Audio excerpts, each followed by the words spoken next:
Bonjour à tous, aujourd'hui nous allons parler des formes en jazz. Nous allons d'abord voir qu'est-ce qu'une forme musicale.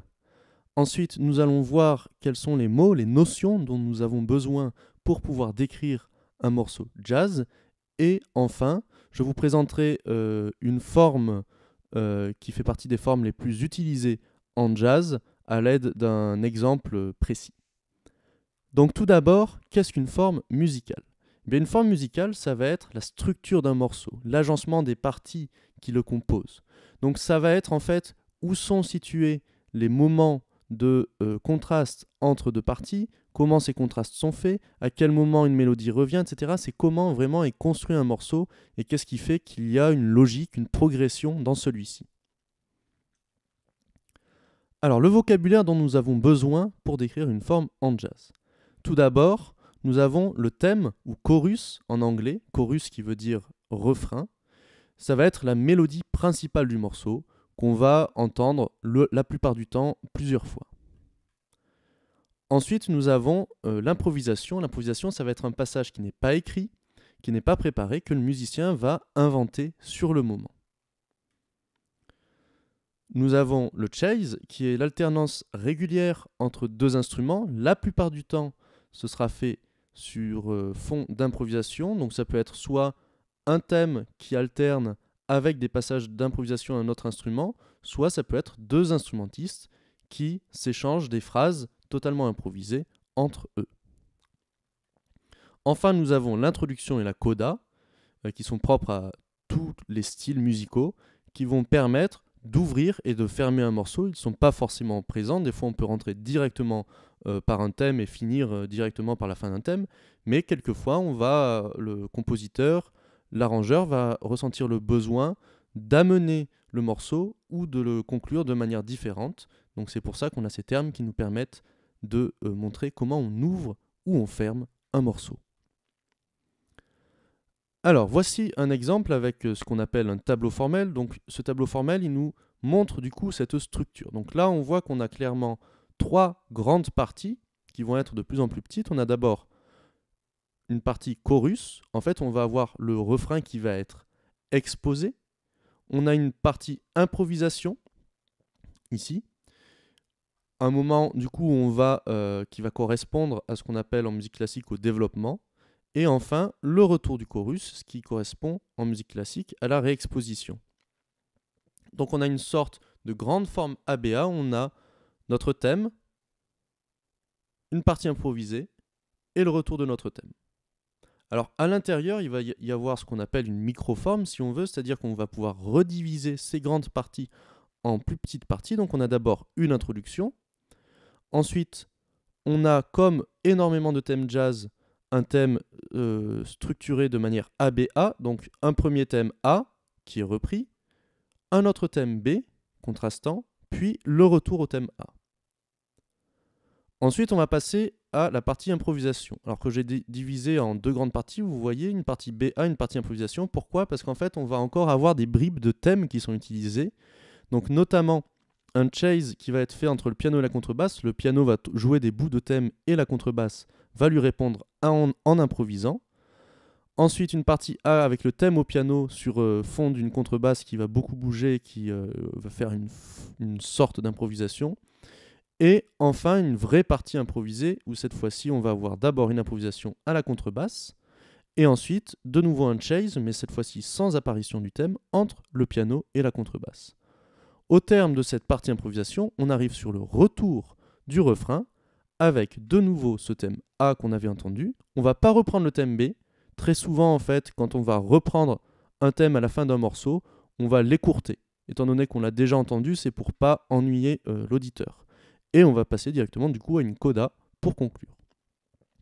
Donc je vous fais écouter le morceau, je le commente en vous montrant sur le tableau où est-ce que l'on se situe. Donc là nous sommes dans l'introduction. Piano, contrebasse principalement. Le premier thème. Thème A, joué au saxophone.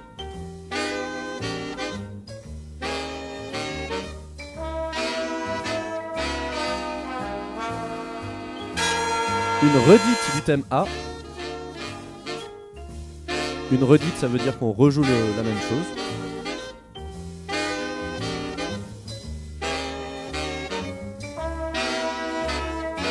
Et attention, on arrive à un nouveau thème.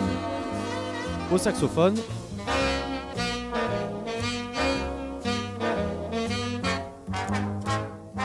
Et maintenant aux trompettes.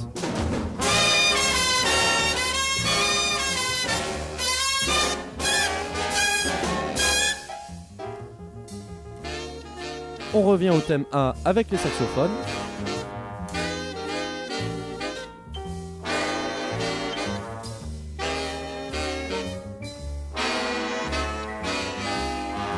Et on passe à la partie improvisation.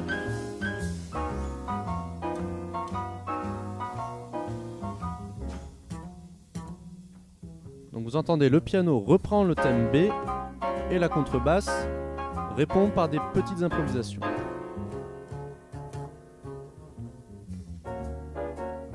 Le thème A est maintenant repris au piano.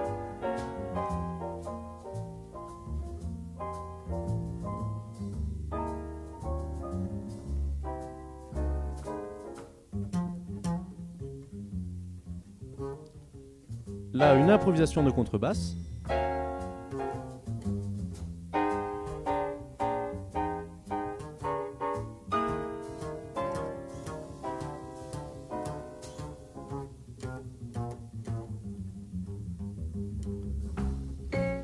Et une alternance entre le piano et le contrebasse, donc un chase.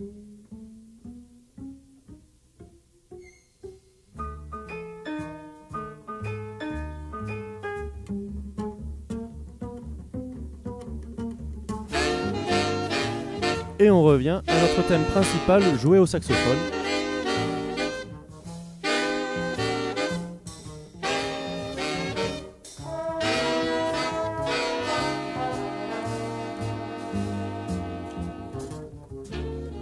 La redite.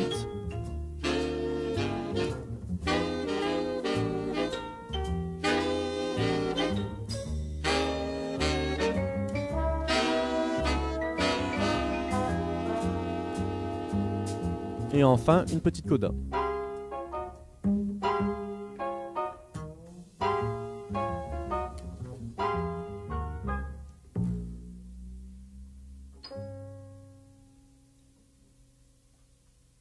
Donc maintenant, je vous repasse la même chose. Cette fois-ci, je ne parle pas, comme ça, vous pouvez voir la forme défiler.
Voilà. N'hésitez pas à écouter d'autres morceaux de jazz et notamment d'autres morceaux de Duke Ellington pour essayer de repérer cette forme ou d'autres formes jazz dans ces morceaux. De manière générale, chez Duke Ellington et à cette période-là, on va toujours avoir cette alternance entre un thème, une partie improvisée et un thème. Vous pouvez vous amuser du coup à essayer de faire le même genre de tableau et à préciser un peu tout ça. Bonne journée à tous et à bientôt.